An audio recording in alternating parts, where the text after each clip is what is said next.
She was hired only to clean the house. But what she saw within those silent walls made her take a decision no one would have ever imagined. The sun rose over Palm Beach, illuminating first the crystal-clear waters surrounding the coast, and then the imposing mansions of Palm Beach shores. One of these mansions, perhaps the most impressive of them all, belonged to Edward Anderson. With its modern, clean architecture, with glass that reflected the sky and the sea, the residence was the symbol of success of one of the most respected businessmen in the region. At 42, Edward had built a technological empire that began in a small rented office and now occupied an entire building in the city's business center. On that autumn morning, as the sky took on orange hues, Claire Smith observed the mansion with a mixture of admiration and nervousness. At 28, coming from the simple neighborhood of Redwood Heights, she adjusted the uniform provided by the employment agency while waiting for someone to answer the intercom. Her dark curls were tied in a discreet bun, and her hands, accustomed to work from an early age, firmly held the simple fabric bag where she kept her documents. "Identify yourself," the metallic voice of the intercom broke the silence. "Claire Smith, I'm the new employee. The agency should have notified you." Without a response, just the click of the electronic gate opening. Claire took a deep breath and walked through the impeccably maintained extensive garden. The feeling of not belonging in that place accompanied her with every step. However, necessity spoke louder. After her mother had fallen ill, needing constant care, the salary offered by the Anderson family represented not just a job, but salvation. At the main door, a tall, slender woman was waiting for her. Victoria Anderson wore a silk ensemble in a pastel tone that contrasted with her perfectly aligned blonde hair. Her face, with fine and well-defined features, maintained a neutral, almost cold expression. "Punctuality, that's good," she said, without offering a smile or extending her hand. "Follow me, I'll show you the house and explain your duties." Claire followed her in silence, absorbing every detail of the environment. The decoration was elegant but strangely impersonal. There were no family photographs on the walls, no toys scattered about, or any sign that a child inhabited that space. Everything was perfectly organized, as if the house were a magazine setting and not a home. Victoria spoke in a monotonous tone while showing the rooms, detailing schedules and responsibilities. "Coffee must be ready at 6:30 a.m., Edward. Leaves at 7:15, I usually at 9 when I go to the gym and then to my appointments. Lunch needs to be prepared at noon, even if no one is home, so that Melissa can maintain her routine." It was the first mention of the daughter. Claire noticed the subtle change in Victoria's voice when pronouncing her stepdaughter's name, a slight rigidity, perhaps discomfort. "And Melissa? When will I meet her?" Claire asked. Victoria stopped abruptly, turning to face her. "Melissa is a special child. She has Down syndrome and needs routine, structure, and tranquility. She stays upstairs, has private lessons in the morning and therapies in the afternoon. Your contact with her will be limited to what's necessary, serving meals, organizing the room when she's not there, washing her clothes. Nothing beyond that." Claire nodded, immediately perceiving the barrier that was being erected. There was something in Victoria's tone that didn't sound like maternal protection, but like distance. The morning continued with detailed instructions about every aspect of the house. Victoria was meticulous in explaining how everything should be done, from how to fold towels to the specific brand of cleaning products to be used. The last employee didn't follow the instructions correctly.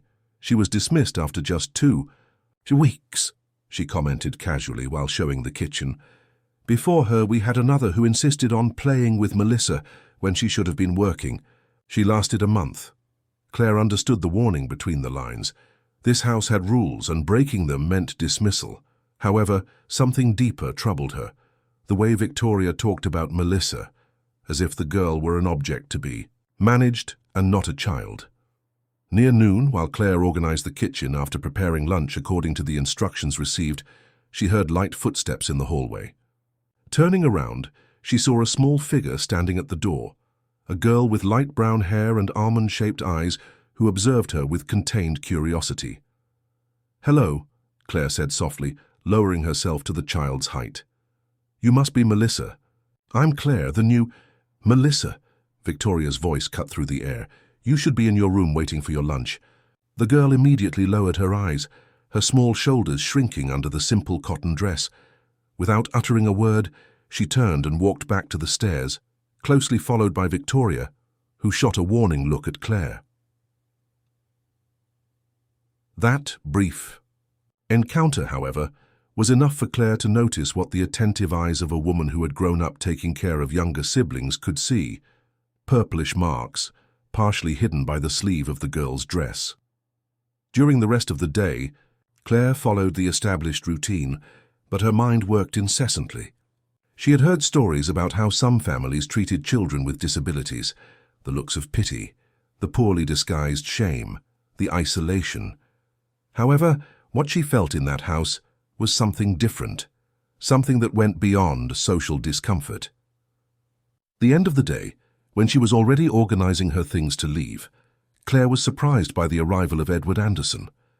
Tall, with an athletic build and a face that combined strong features and a tired expression, he entered the house talking on the phone, gesturing while discussing something about delivery deadlines and system configurations. Upon noticing Claire, he quickly ended the call and extended his hand in a formal greeting. "You must be the new employee, Edward Anderson." "Claire Smith, sir. Pleasure to meet you." Edward nodded, his gaze already distracted by the notifications flashing on his cell phone. "I hope you've found everything you need." "Did Victoria explain the routines?" "Yes, sir. Everything very clear." "Great." He paused, as if trying to remember something. "Melissa, have you met her?" Before Claire could respond, Victoria appeared in the living room, as if she had a radar for her stepdaughter's name. "Darling, you came home early today," she approached, depositing a kiss on her husband's face. "Melissa has already had dinner and is preparing to sleep. The doctor recommended that we keep the schedules rigorously." Claire noticed how Edward accepted the information without questioning, his body demonstrating the fatigue of someone who lived more in the business world than at home. There was a disconnection there, a man who asked about his daughter but readily accepted not seeing her. "Claire is already leaving," Victoria commented, a subtle reminder that the employee should not witness family moments. As she walked to the bus stop, the sky now painted in shades of purple, Claire couldn't help but think about the girl with the sad eyes. There was something wrong in that house, something that the imposing walls and perfect decoration tried to hide. And somehow, she felt that she had been placed there not just to clean and organize, but to see what no one else seemed to notice. That night, already in her small apartment in Redwood Heights, while preparing tea for her mother, Claire made a silent decision. If Melissa needed someone who really saw her, she would be that person. She didn't know how, she didn't know when, but something told her that child needed more than a maid. She needed an ally. If this story interested you, don't forget to subscribe to our channel and give a like. Tell us what city you're watching us from. We continue. 3 weeks passed since Claire began working at the Anderson mansion. Each day followed a rigorously established routine, with set times for each task and little room for deviations. Claire had learned to navigate the rhythm of the house and, more importantly, Victoria's moods. The mistress alternated between moments of distant coldness and explosions of meticulous criticism about seemingly simple tasks. "Edward's shirts need to be ironed at the exact temperature," she would say, while inspecting Claire's work. And the pillowcases should be folded in thirds, not in half. Claire accepted the criticisms with a nod, keeping her opinions to herself.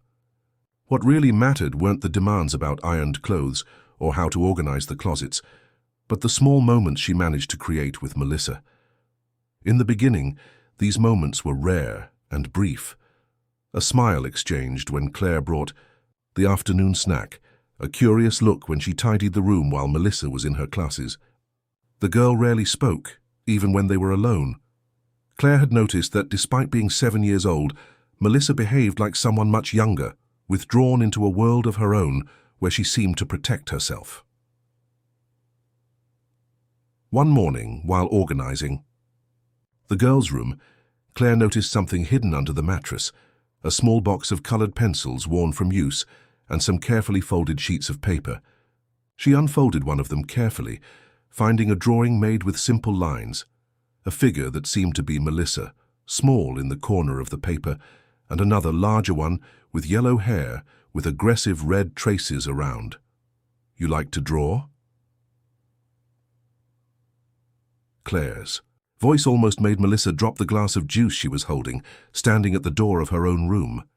Her eyes widened with fear upon seeing that Claire had discovered her secret. "I won't tell anyone," Claire hastened to say, putting the drawing back in the box and storing it where she had found it. "I also loved to draw when I was a child. I still do, actually." Melissa remained silent, but her eyes no longer showed so much dread. She entered the room with slow steps and sat on the edge of the bed at a safe distance from Claire. "You draw very well," Claire continued, keeping her voice calm and soft. "If you want, I can bring more paper for you, or even some magazines to color." It was the first time Claire saw a genuine smile on Melissa's face, a small arching of lips that illuminated her eyes for a brief moment.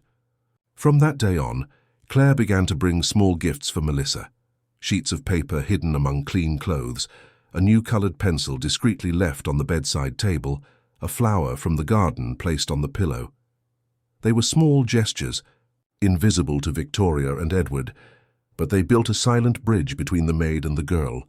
One afternoon, while Victoria was at one of her social commitments, a charity tea that ironically raised funds for children with special needs, Claire found Melissa alone in the playroom on the second floor, a space that, despite the name, had few toys and many textbooks stacked up. "Hello, little one," Claire greeted, entering with a tray where there was milk and cookies. "I brought your snack." To her surprise, Melissa got up and walked over to her, taking her by the hand and leading her to a corner of the room. There, hidden behind a bookshelf, were several new drawings carefully organized. "You want to show me your drawings?" Claire asked, feeling her heart tighten with the trust the girl was showing. Melissa nodded, picking up the papers and handing them one by one to Claire. The drawings told a story. There was the big house. There was Edward, always represented far away, as if he were leaving the paper. There was Victoria, always drawn with angular lines and in bright red.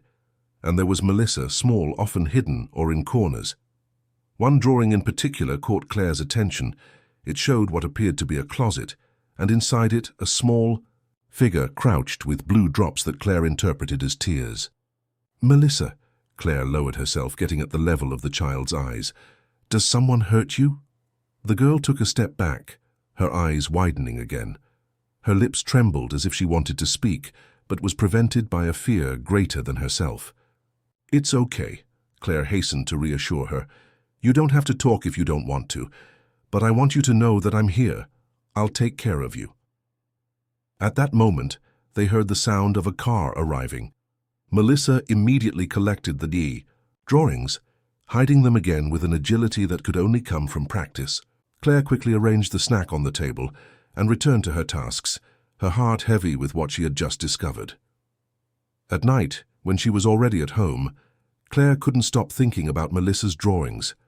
As a kindergarten teacher, before losing her job due to cuts at the municipal school, she knew that children often expressed through art what they couldn't say with words. And Melissa's drawings screamed for help. The next morning, Claire arrived earlier than usual. She found Edward in the kitchen, something rare, since he usually left even before she arrived. "Good morning, Claire," he greeted, distracted while checking emails on his cell phone. "Good morning, sir." Claire hesitated, knowing that this could be her only chance. "Mr. Anderson, can I talk to you about Melissa?" Edward looked up, seeming genuinely surprised. "Did something happen?" "Not exactly, but I noticed that she's very withdrawn. I thought that maybe I could help her express herself more. I have experience with early childhood education and—" "Victoria takes care of her education," Edward interrupted, his tone suddenly formal. "Melissa has all the therapies and private teachers she needs." "Yes, of course," Claire retreated. "I just thought that perhaps she could benefit from some more playful activities, you know. Drawing seems to calm her." Something in Edward's gaze changed, a brief flash of interest, perhaps even guilt. "She draws? I didn't know that." Yes, and she has a lot of talent. Claire felt a small opening and continued. Actually, I thought about bringing some materials for her, if you allow. Colored paper, crayons, things like that. Edward was silent. For a moment, his gaze lost as if trying to remember something distant. Rebecca, my first wife, also drew. She was a visual artist, did you know? She had a studio in the back garden. After she passed away, I closed that space. I've never gone back in there. It was the first time Claire had heard him speak about his deceased wife, and there was a genuine grief in his voice that surprised her. This man wasn't just the absent businessman she imagined. There was pain there, deep and poorly healed. Melissa has her eyes, Edward continued, almost talking to himself. Sometimes it's hard to look at her and... The sound of heels in the hallway interrupted the conversation. Victoria entered the kitchen, already impeccably dressed and made up despite the early hour. Edward, you're still here. You'll be late for the meeting with the investors. Her gaze passed quickly over Claire, evaluative. Claire, don't forget that today is the day to change all the bedding. And the products for cleaning the windows arrive at 10. Edward's moment of vulnerability had passed. He returned to being the busy executive, putting the cell phone in his pocket and picking up his briefcase. About what we were discussing, he said to Claire before leaving, you can bring whatever you think is appropriate. Just talk to Victoria first. Claire nodded, knowing perfectly well that Victoria would never approve any initiative of hers, but now she had something she didn't possess before, the awareness that Edward, behind the facade of a businessman, still held love for his first wife, and perhaps for the daughter who so much reminded him of her mother. During the following weeks, Claire began to silently document everything she observed. She kept a small notebook hidden in her purse, where she noted dates, times, and situations. 4:12. Melissa with purple mark on right arm. Victoria says she fell out of bed. 4:15. Melissa didn't come down for dinner. Victoria said she was punished for inappropriate behavior. 4:17. Found Melissa locked in the guest room closet. She said she was playing hide-and-seek. In parallel, Claire intensified her bond with the girl. In the moments when Victoria was out, she taught Melissa to make small origami, told stories, and mainly encouraged her to draw. The drawings gradually changed. Beyond the threatening figures, a new character began to appear, with dark, curly hair, always drawn with a smile, and close to Melissa's representation. One day, while tidying the master bedroom, Claire found something that made her freeze. A bottle of medicine with Melissa's name. She recognized the name of the medicine, a potent sedative, usually prescribed for adults with severe anxiety disorders. The date on the prescription indicated a quantity much higher than would be appropriate for a child of that age and weight. Claire discreetly photographed the bottle and the prescription with her cell phone. The final piece of the puzzle fit.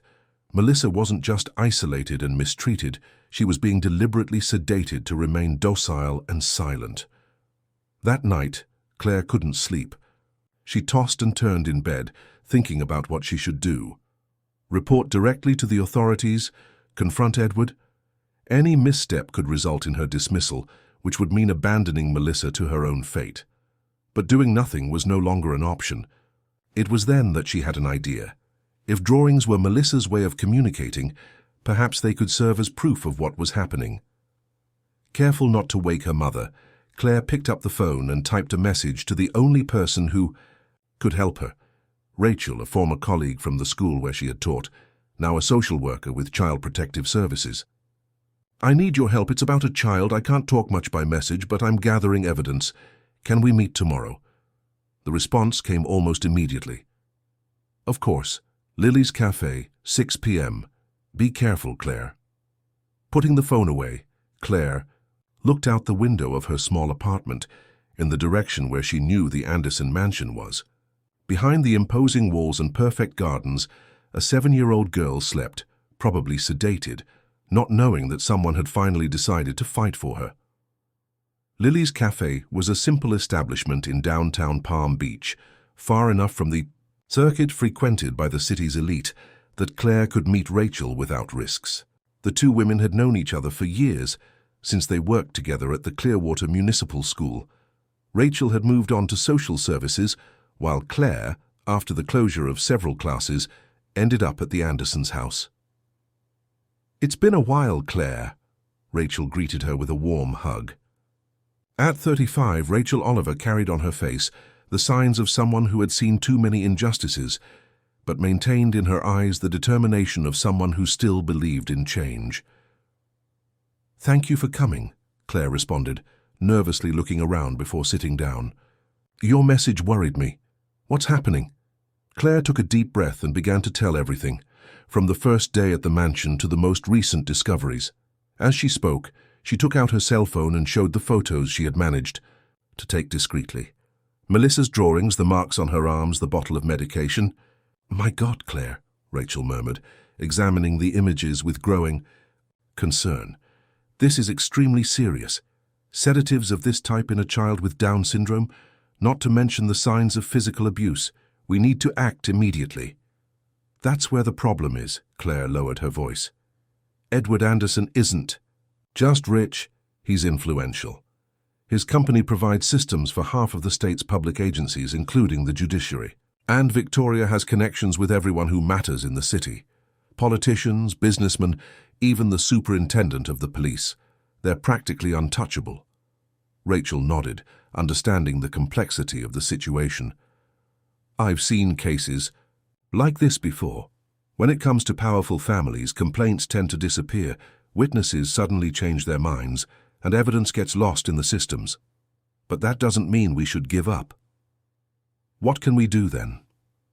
"We need something irrefutable," Rachel reflected. "Something that not even their money and influence can erase. And mainly we need to make Edward see what's happening. From what you've told me, he seems to be genuinely alienated from the situation, trapped in his own grief and work." "He loves his daughter, I'm sure of that," Claire agreed. "But it's as if there were a barrier between them, something that prevents him from really seeing her. And Victoria takes advantage of this." Rachel took a sip of her coffee, thoughtful. "You mentioned a studio that belonged to the first wife.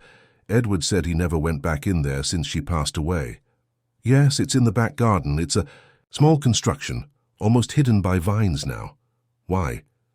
"Maybe it's the perfect place to look for something that could awaken Edward, something that connects him not only with the past, but with his responsibility in the present." The idea planted by Rachel germinated in Claire's mind during the entire way back home. The next day, while performing her tasks at the mansion, she discreetly observed the garden through the kitchen window. The small studio was almost imperceptible, covered by years of unpruned vegetation, as if nature collaborated to hide that painful piece of the past. Her opportunity arose in the late afternoon, when Victoria left for a charity event that would probably extend into the night, and Edward was on a business trip to New York. Melissa was in her room, assisted by Nurse Sarah, who came 3 times a week to monitor the medication, something that Claire now understood to be part of the scheme to keep the girl sedated and controlled. With the excuse that she needed to check if there were infiltrations in the garden, after the heavy rain of the previous day, Claire got the keys from the gardener and headed to the studio. The lock was rusty from disuse, and she had to use force to turn the key. When the door finally opened, Claire was greeted by a world frozen in time. The late afternoon light entered through the cracks in the closed blinds, illuminating dust particles suspended in the air. The smell of paint and turpentine, although weak after so much time, still persisted. There were canvases covered by cloths, folded easels leaning against the wall, and shelves full of artistic materials. Claire walked carefully, aware that she was invading not only a forbidden space, but a sanctuary of memories. On a table in the center of the studio, she found a photo album. Opening it carefully, she saw images of Rebecca, a woman with a radiant smile and eyes identical to Melissa's, next to Edward, both visibly younger and happier. There were photos of the pregnancy, of Melissa's birth, of family moments. What caught Claire's attention most, however, was a stack of children's drawings carefully stored in a folder. They were clearly Melissa's first scribbles, preserved with the love of a mother who valued each creative expression of her daughter. Next to the drawings there was a diary. Claire hesitated for a moment, aware of the invasion of privacy, but the urgency of the situation spoke louder. The diary contained Rebecca's thoughts about motherhood, her hopes for Melissa, her daily discoveries about raising a child with Down syndrome. The overflowing love in every word, the absolute dedication was evident. The last entries, however, had a different tone. Rebecca wrote about her growing malaise, about medical consultations and inconclusive exams. In the penultimate entry, she mentioned her concern about Melissa's future, if something happened to her. Edward is a loving father, but he's so absorbed in work. I fear he won't know how to deal with our daughter's special needs without me. And Victoria, there's something about her that disturbs me. The way she looks at Melissa when she thinks no one is watching, as if my daughter were an obstacle and not a child. The last entry, dated just 3 days before what Claire presumed to be the date of Rebecca's death, contained a phrase that made her shiver. I need to talk to Edward about my suspicions. Something isn't right, and I fear Melissa is in danger. Claire photographed the pages of the diary with trembling hands. This was more than she expected to find. It was a confirmation that Rebecca's concerns about Victoria weren't unfounded. Something was already wrong even before her departure. Continuing her exploration, Claire found in a locked drawer that she managed to open with a paperclip a folder with legal documents.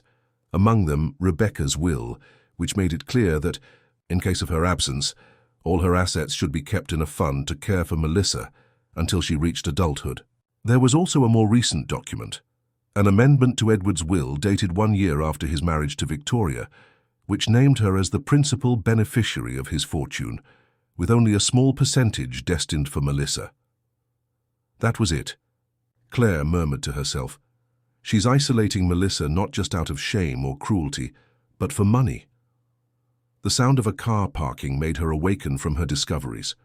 Quickly, Claire put everything back as she had found it, closed the studio, and returned to the main house through the back. She arrived in the kitchen seconds before Victoria entered through the front door, accompanied by a woman whom Claire recognized from social magazines, Dr. Ellen Miller, director of a clinic for special children on the outskirts of the city.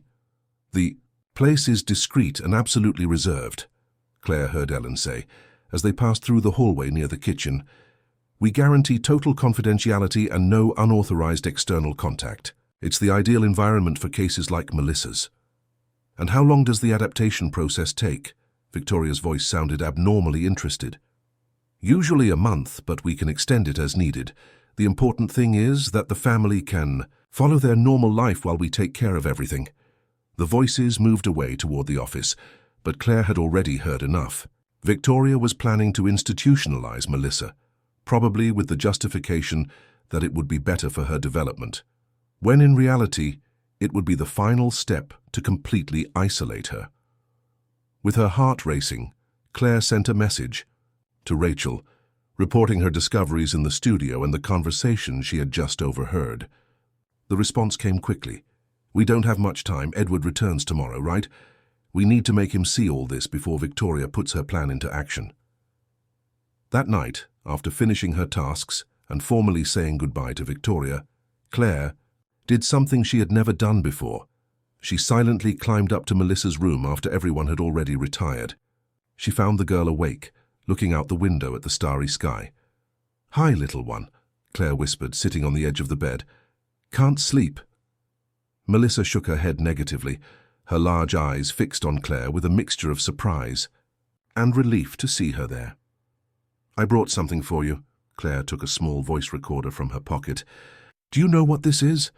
It's a magic device that keeps people's voices. I want you to hide it and carry it with you always.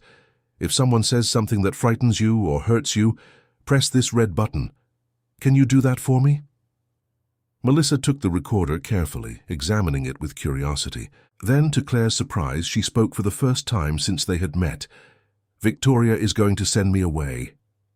The girl's voice was soft, almost a whisper, but her words were clear and painfully lucid. Claire felt a knot in her throat. "You heard her talking about this?" Melissa nodded, her eyes filling with tears. "She said I'm going to a place far away where no one will find me, not even Daddy." Claire hugged the girl, trying to contain her own tears. "I won't let that happen. Melissa, I promise, but I need your help. Use the recorder, keep it safe, and tomorrow when your father returns, we'll show him the truth." As she returned home that night, Claire felt the weight of the responsibility she had assumed. She was no longer just a domestic helper trying to help a child. She was openly challenging a powerful and dangerous woman, ready to do anything to maintain her privileged position. In her small apartment, Claire organized all the evidence she had collected over the weeks: photos, notes, the files from Rebecca's diary. Tomorrow would be the final confrontation, and she needed to be prepared for any reaction from Edward. Would he be able to see the truth about the woman he had married? Or would power and convenience speak louder than the love for his daughter? The answer would come sooner than Claire imagined, and in a way that no one could predict. The next morning, Claire arrived at the Anderson mansion earlier than usual. The sky still held pink tones of dawn when she crossed the gates, determined to put her plan into action. She had spent the night awake, mentally reviewing each step she should follow. Rachel would be on standby, awaiting her call to intervene if necessary. The house was silent, as always, in the early hours of the day. Claire began her routine tasks, preparing coffee, organizing the table, checking the appointment schedule left by Victoria on the refrigerator. Everything seemed normal, but she felt the tension in the air, like the calm that precedes a storm. Around 8 o'clock, she heard the sound of a car at the entrance. Through the kitchen window, she saw Edward get out of his BMW, looking more tired than normal after the business trip. Claire took a deep breath, knowing that soon she would have to confront him with painful truths. Victoria appeared shortly after, coming down the stairs in a silk robe, perfectly groomed despite the early hour. She greeted her husband with a calculated kiss and a smile that didn't reach her eyes. "How was the trip, darling? Did you close the deal?" "Yes, finally," Edward replied, loosening his tie. "But it was exhausting. I had to renegotiate every clause." "I'm sure you were brilliant, as always." Victoria linked her arm with his. "Let's have coffee. Afterward, I need to talk to you about Melissa." Upon hearing the girl's name, Claire perked up her ears while pretending to organize the pantry. "Did something happen?" The concern in Edward's voice seemed genuine. "Not exactly," Victoria hesitated, calculating her words. "But I found a wonderful institution, specialized in children like her. Dr. Ellen Miller came here yesterday and explained the entire program. It would be a much more suitable environment for Melissa. Specialized teachers, daily therapies, interaction with other similar children." Edward was silent for a few seconds. "You want to send Melissa to a boarding school?" "It's a development center, Edward, not a boarding school," Victoria corrected with barely disguised impatience. "Think of her well-being. Here, she's isolated, dependent on us. There, she could develop autonomy, learn to live in the real world." "I don't know, Victoria. She's still so small. And after everything that happened with Rebecca, I don't feel comfortable sending her away. Precisely because of that, you yourself said several times that looking at her reminds you of Rebecca, that it's painful. Wouldn't it be better for everyone if Melissa could grow up in a suitable environment while you focus on work, and we two can finally have our life back?" Claire felt a chill upon hearing the coldness with which Victoria spoke, as if Melissa were an inconvenient object and not a child. She realized she needed to act before Edward was convinced. "Excuse me," Claire approached the table, serving more coffee. "Mr. Edward, when you finish your coffee, could you accompany me to Melissa's room? There's a problem with the blinds that I need to show you." Victoria gave her an irritated look for the interruption, but Edward nodded distractedly. "Sure, in a few minutes." Claire returned to the kitchen, her heart racing. The first part of the plan was underway. Now she needed to ensure that Melissa was ready. She discreetly went up to the girl's room, finding her already awake, sitting on the bed with the small recorder hidden under the pillow. "Good morning, little one," Claire smiled, trying to convey confidence. "Your father is back and will come to see you soon. Do you remember what we agreed upon?" Melissa nodded, her eyes showing an understanding beyond her years. Claire fixed her hair and chose a pretty dress, different from the simple and graceless clothes that Victoria usually selected to hide the marks. "You look beautiful," Claire said, feeling a wave of protection for the child who had entered her life so recently, but who already occupied a huge space in her heart. "Be brave, okay? I'm here with you." When she returned downstairs, she found Edward alone in the living room, reviewing documents on his tablet. "Sir, can we go now?" Edward followed her upstairs, visibly distracted with thoughts about the conversation with Victoria. Upon entering Melissa's room, the girl looked up and, to Edward's surprise, opened a radiant smile upon seeing her father. "Daddy!" she exclaimed, running to hug him. Edward seemed momentarily disconcerted, as if he wasn't accustomed to such spontaneous displays of affection from his daughter. He bent down to receive the hug, and Claire noticed that his eyes briefly moistened. "Hi, Princess," he said, his voice choked. "I missed you." Claire observed the scene, feeling that it was the right moment. "Mr. Edward, actually, there's no problem with the blinds at all. I needed to speak with you in private, and this was the only place where we could talk without—" She hesitated. "Without your wife's presence." Edward frowned, standing up. "What does that mean, Claire?" "It means that there are things happening in this house that you need to know." Claire took a deep breath, gathering courage. "Your daughter isn't just being protected, as Victoria says. She's being mistreated, isolated, and sedated." "That's a very serious accusation." Edward took a step back, his face hardening. "Do you realize what you're saying?" "I have all the evidence, sir." Claire opened her bag, removing the envelope, where she had kept the photographs, the notes, the copies of the pages from Rebecca's diary. "And there's more. Melissa, show your father what you hid." The girl with trembling hands took the recorder from under the pillow and handed it to her father. Edward looked at the object, confused. "What is this?" "Press the play button," Claire instructed gently. When Edward obeyed, Victoria's voice filled the room, crystal clear and cruel. "I need to get rid of this girl once and for all. Edward will never notice anything. He barely looks at her, and when he does, he only sees Rebecca. With Melissa out of the way, the fortune will be completely mine when he's also eliminated from the game." Edward turned pale, his eyes moving from the recorder to his daughter and then to Claire. "When was this recorded?" "Last night, after Dr. Ellen's visit," Claire replied. "Melissa has been hearing things like this for months, sir. She just didn't know how to tell or who to turn to." Edward sank into the armchair by the window, suddenly looking aged. His gaze wandered around the room as if he were seeing that space for the first time. The walls without childish decoration, the absence of toys, the lack of warmth and welcome. Then his eyes fell on a drawing partially hidden under the bed. He leaned over to pick it up and remained silent, observing the simple lines that showed a blonde woman with an angry expression and a small girl crying. "Melissa has been drawing since she was very young," Claire said softly. "Like her mother." The mention of Rebecca seemed to awaken something in Edward. He turned to his daughter, who was watching him with apprehension. "Melissa, come here," he called with a gentle voice.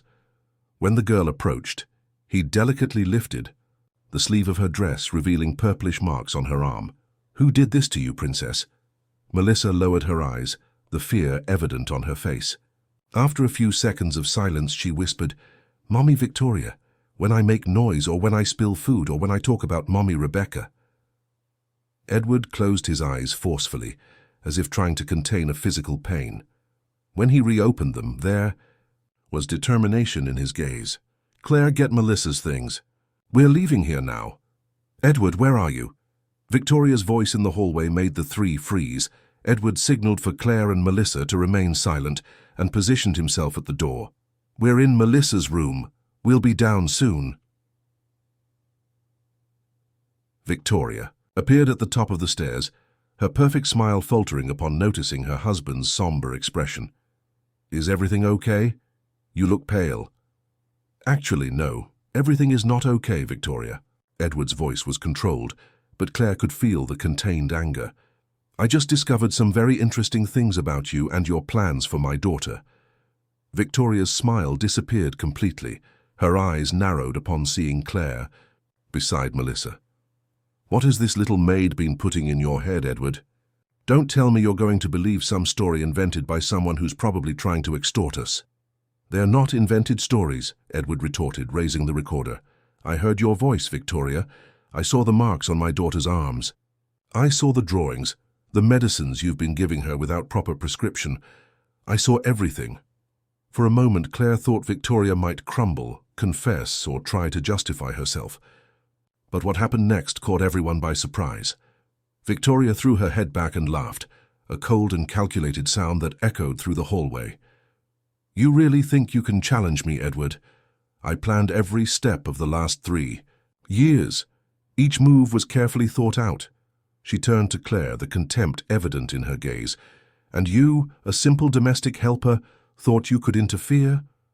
How naive." "It's over, Victoria," Edward stated, pulling his cell phone from his pocket. "I'm going to call the police right now." "No, you're not," Victoria responded with a disturbing calmness, taking something from the purse she was carrying, a small silver pistol that she pointed directly at Edward. "No one is going anywhere until we resolve this my way." Claire instinctively placed herself in front of Melissa, protecting her with her own body. Edward stepped forward, positioning himself between Victoria and the two. "Think carefully about what you're doing, Victoria," he said, trying to maintain calm.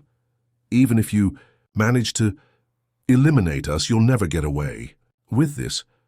Don't be foolish, Edward. Accidents happen every day." Victoria's smile was icy. A tragic fire in the mansion, perhaps. The successful businessman, his special daughter, and the dedicated maid, all consumed by flames, while the poor widow was at a charity event with hundreds of witnesses. Claire felt Melissa tremble against her body. The situation had escalated to something far beyond what she had foreseen. Her plan to expose Victoria and protect Melissa now placed everyone in mortal danger. "Now let's go down civilly to the living room," Victoria instructed, gesturing with the gun. "I have everything prepared.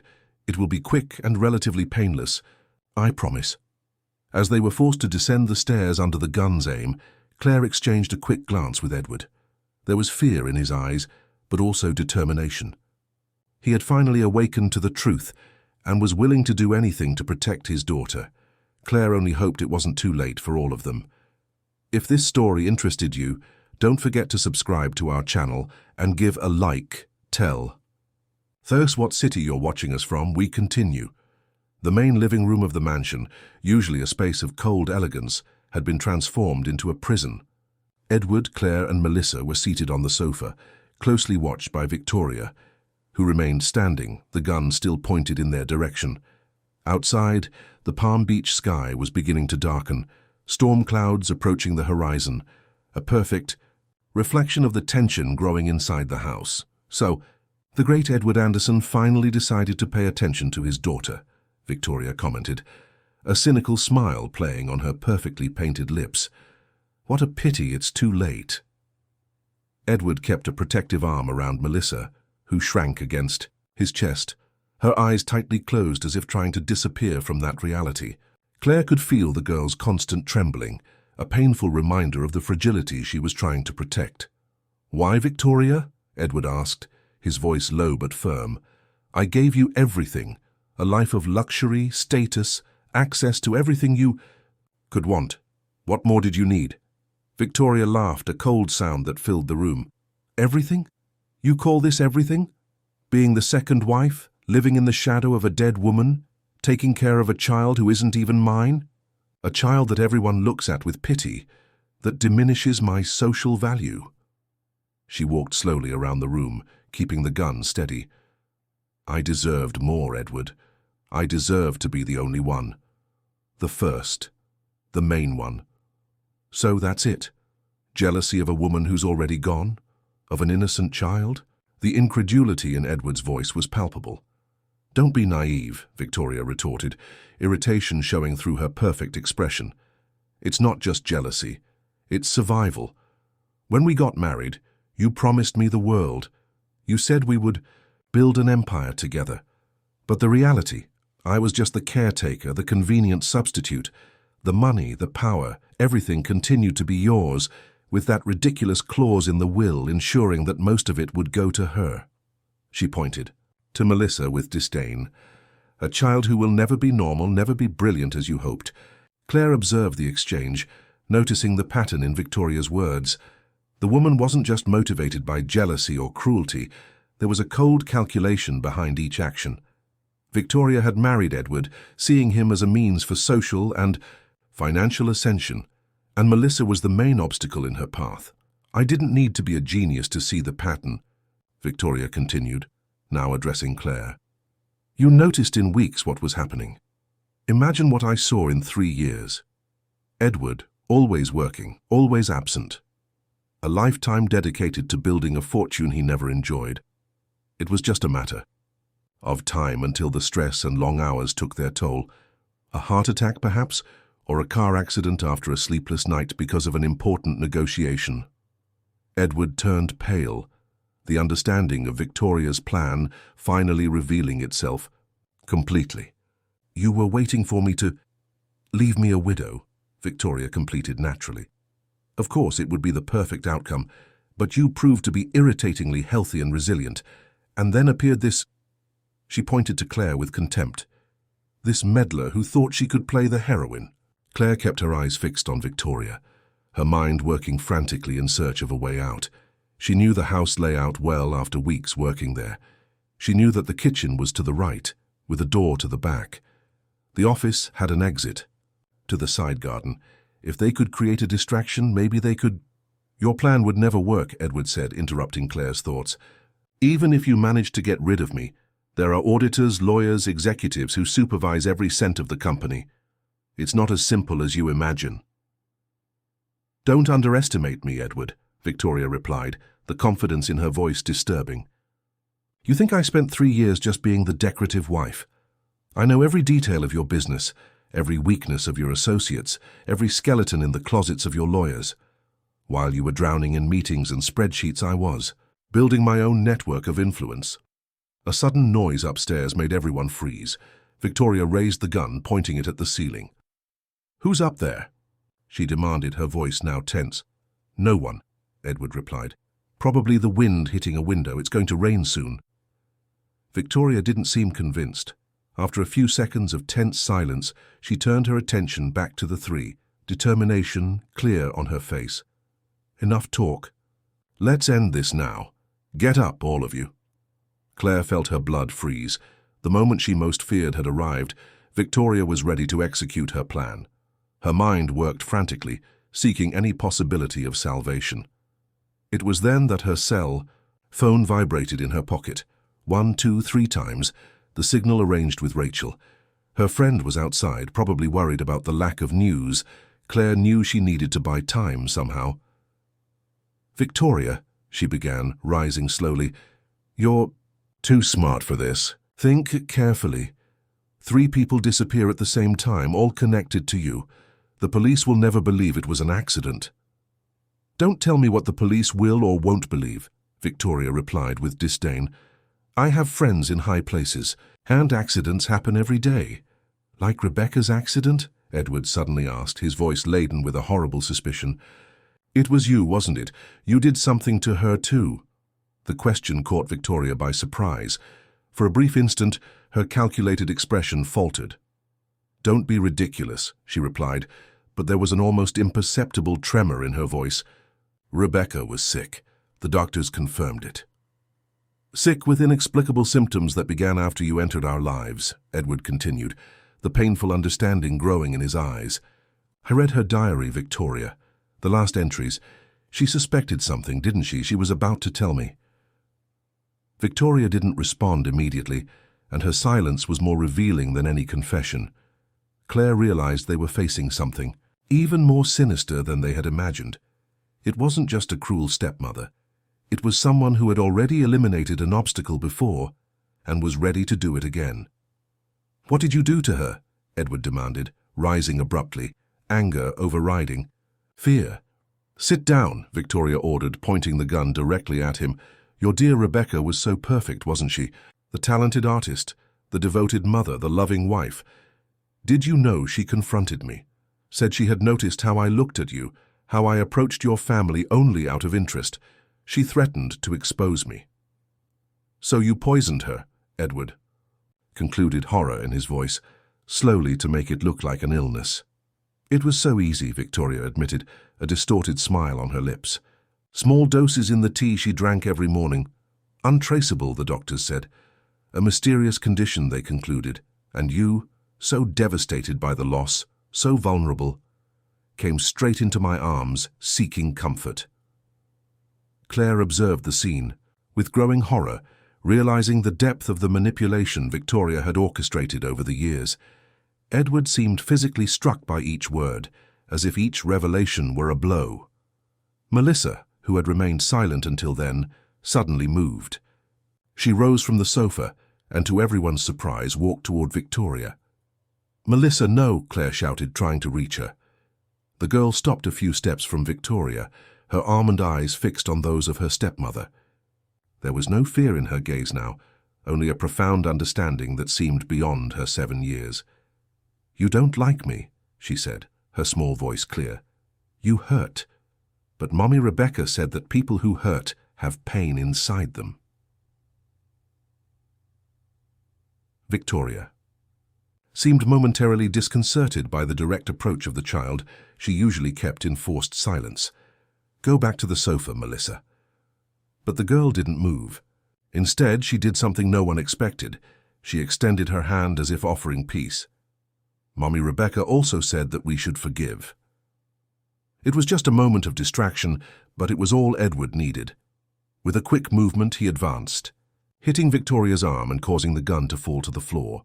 Claire immediately pulled Melissa back, protecting her with her body, while Edward and Victoria fought. The sound of breaking glass filled the room when the two collided against a side table. Victoria, even without the gun, fought ferociously.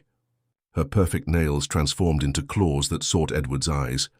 "Run, Claire," Edward shouted while trying to contain his wife. "Take Melissa. Out of here." Claire didn't hesitate. She picked Melissa up and ran toward the back door through the kitchen. As they reached the garden, they heard a thud coming from the living room, something heavy falling, followed by a scream. Claire's heart beat uncontrollably as she ran through the darkened garden, Melissa clinging to her neck. The approaching storm had begun, thick drops of rain falling on them. Claire aimed for the small side gate that led to the parallel street, away from the main entrance. It was then that they heard footsteps behind them. "You're not going anywhere." Victoria's voice cut through the air like a blade. Claire turned. Briefly, seeing the woman's silhouette running in their direction, something shining in her hand, probably the gun she had recovered. Claire increased her speed, her body propelled by desperation. The gate was just a few meters away now. If they could cross it, they could reach the street, seek help. A flash of lightning illuminated the garden, revealing something that made Claire suddenly change direction. Rebecca's studio. The small construction was closer than the gate, and its solid walls would offer better protection than the fragile wooden gate. With Melissa still in her arms, Claire ran to the studio, pushing the door with her shoulder. She immediately locked it behind her, setting Melissa down on the floor. "Stay low, little one," she instructed, frantically searching for something she could use as a barricade or weapon. From outside, they heard Victoria approach.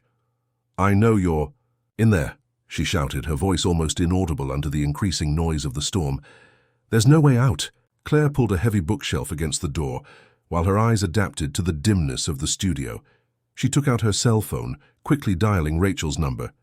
"Claire, thank God. I'm at the mansion gate with the police, but it's locked, and no one is answering. We're in the studio in the back garden," Claire urgently whispered. "Victoria is armed. Edward may be injured in the main house. Enter through the side gate on Acacia Street." The call dropped before she could hear. Rachel's response. The signal, already weak due to the storm, had completely disappeared. "Open this door now." Victoria's voice was closer, followed by strong blows to the wood. "You're only prolonging the inevitable." Claire hugged Melissa, who was trembling not only from cold due to her wet clothes, but from terror. They were cornered in a space without alternative exits, with a desperate and armed woman outside. "Everything will be all right," Claire whispered in the girl's ear, trying to convey a confidence she didn't feel. "Your father will find us. The police are coming." The pounding on the door ceased, replaced by an even more terrifying silence. Claire tensed her body, alert to any movement. What was Victoria planning now? The answer came in the form of an acrid smell that began to invade the studio. Smoke. Through the cracks in the door, Claire saw the orange glow growing. Victoria had set fire to the studio. "My God," Claire murmured, panic threatening to overcome her. Victoria's original plan, an accidental fire, was being put into practice, starting with them. The smoke began to accumulate at the ceiling of the small space, and Claire knew they had little time before the air became unbreathable. They needed to get out of there immediately. "Melissa, hold my hand and don't let go, understood?" Claire instructed, already coughing from the smoke. "We're going to need to run very fast." Claire looked around, desperately searching for an alternative exit. The windows were too small for an adult to pass through, but perhaps Melissa could... It was then that they heard a new sound mixing with the crackling of the fire. Sirens, approaching rapidly.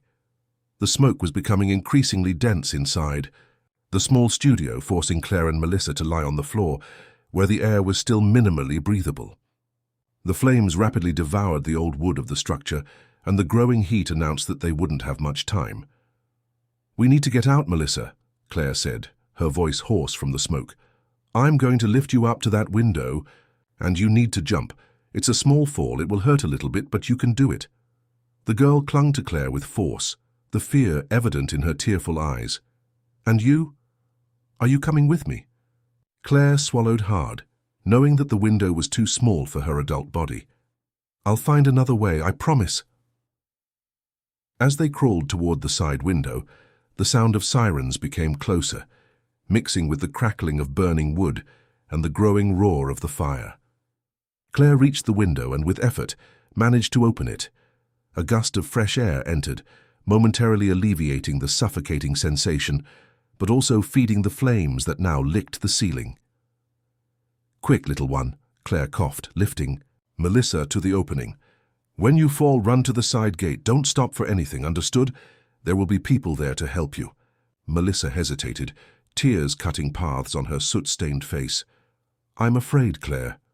"I know, my love. I am too." Claire held the girl's face between her hands. "But you're strong, like your mother, Rebecca. Remember, she'll be with you." The name Rebecca seemed to awaken something in Melissa. Her eyes, so similar to her mother's in the portraits Claire had seen, acquired a surprising determination. She nodded and, with Claire's help, passed through the window, falling onto the wet grass outside. "Run!" Claire shouted, seeing the small silhouette move away in the direction of the gate. Turning her attention to her own escape, Claire covered her face with the hem of her blouse and evaluated her options. The main door was completely blocked by flames, and the other windows were equally small. Her gaze fell on an area of the floor where boards seemed looser. Perhaps there was a space underneath, a basement or foundation that offered an alternative route. With the strength she had left, Claire began to tear up the boards. Some yielded easily, revealing a small space between the floor and the ground. It wasn't exactly a basement, but perhaps it was enough space for her to crawl away from the flames.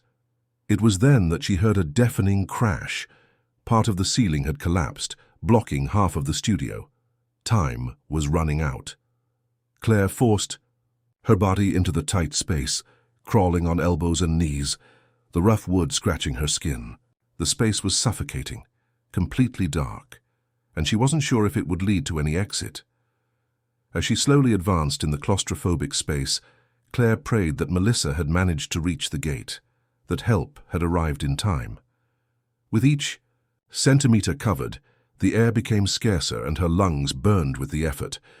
After what seemed like an eternity, her fingers found what appeared to be the end of the studio, a brick wall that marked the limit of the foundation. With growing desperation, Claire felt the surface seeking any opening. When she was about to give up, her fingers felt a current of air, a small passage, perhaps a ventilation duct, or a space where the bricks had given way. With renewed hope, Claire directed her body toward that opening, forcing her shoulders through the tight space. It was a painful struggle, with the rough bricks tearing her clothes and skin, but she finally managed to pass through, emerging in a small pit outside the foundation. The fresh night air, laden with the moisture of the rain that continued to fall, had never been so sweet. Claire dragged herself away from the burning studio, her muscles protesting with every movement. When she finally managed to stand up, she saw that the small building was completely engulfed in flames, illuminating the garden with a sinister orange glow. But it wasn't just the studio that was burning. To her horror, Claire saw that the main house also showed signs of fire. Windows on the first floor expelled smoke, and flames began to spread across the roof. "Edward," she murmured, the thought of the man possibly still inside the house giving her new strength. Limping toward the side gate, Claire finally saw what she had been hoping for: police cars, an ambulance, and what appeared to be a fire truck entering through the main gates of the mansion. In the midst of the confusion of lights and sirens, she distinguished a familiar figure, Rachel, crouched beside Melissa, wrapping the girl in a blanket. "Melissa! Rachel!" Claire shouted, her voice little more than a hoarse whisper. The two looked in her direction, and Rachel immediately ran to meet her, supporting her before her legs gave way. "Thank God," Rachel murmured, hugging her. "When I saw the studio in flames and only Melissa appeared—" "Edward," Claire managed to say between coughing fits. "He was in the house, fighting with Victoria. We need to find him."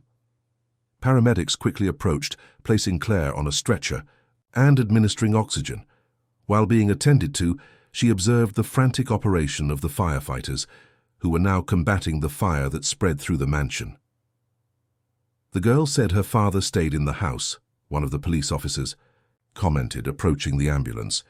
Rescue teams went in to look for him.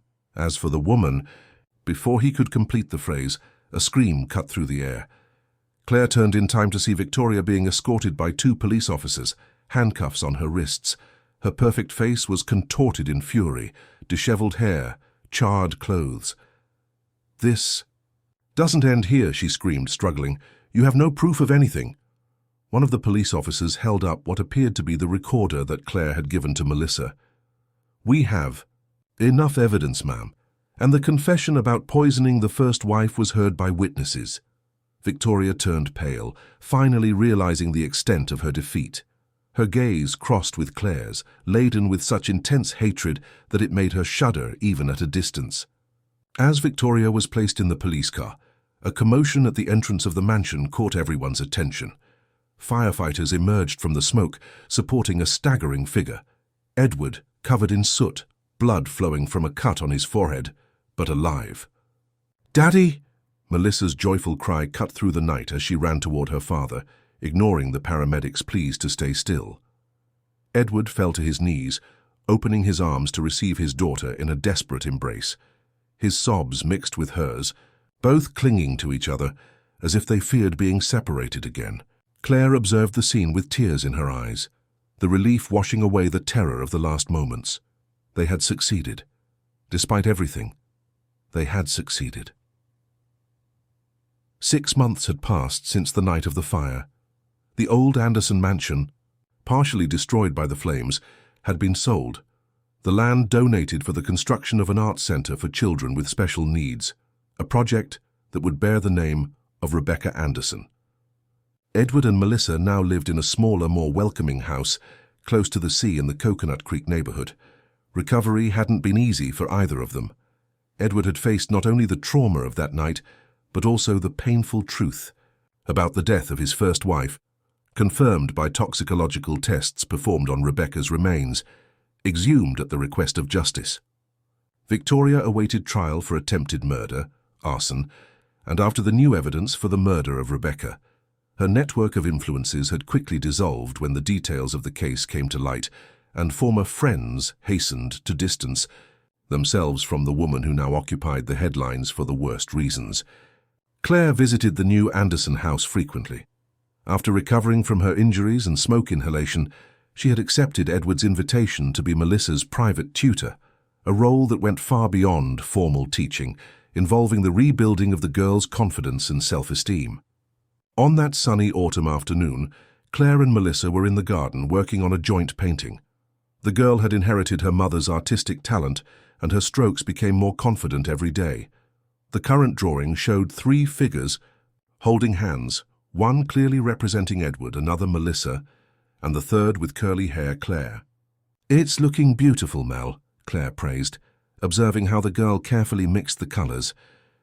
"Do you think Mommy Rebecca would like it?" Melissa asked, something she frequently did now that she felt safe to talk about her mother. "I'm sure she would," Claire responded with sincerity. "She would be very proud of you." Edward approached, bringing a tray with juices and snacks. In recent months, he had completely transformed his life, reduced his workload, delegated responsibilities, and dedicated himself to really getting to know his daughter. The result was visible in Melissa's spontaneous smiles and in the new lightness that emanated from himself.